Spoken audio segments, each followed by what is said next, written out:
Churches like this one have been around a long, long time.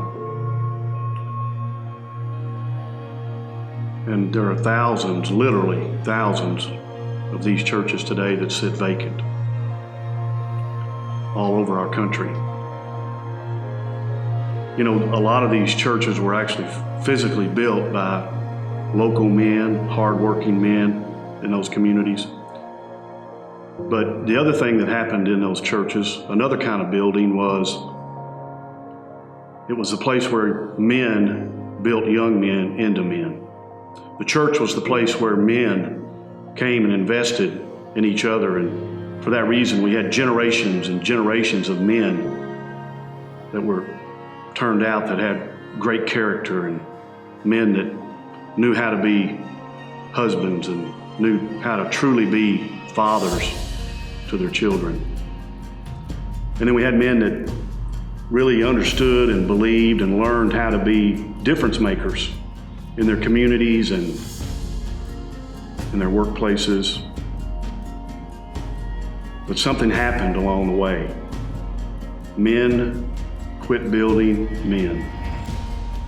The church quit being the place that a young man could come to and an older man would invest in him and teach him how to be a man. And for that reason, this church is probably vacant today for that reason. And the church in America today has a man crisis. And the results of that are devastating.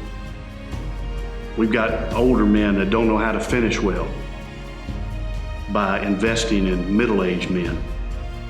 And for that reason, young men today really don't want to be men. And we see them prolonging their adolescence.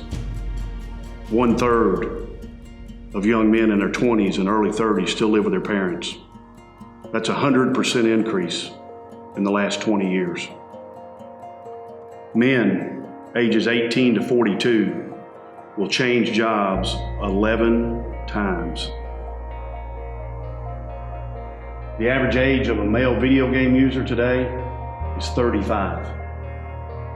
And because they're living in these virtual worlds, a lot of young men don't know how to have a emotional or physical relationship with the opposite sex due to letting pornography just eat into their lives. $3,000 is now spent every second of every day on pornography. Every second of every day.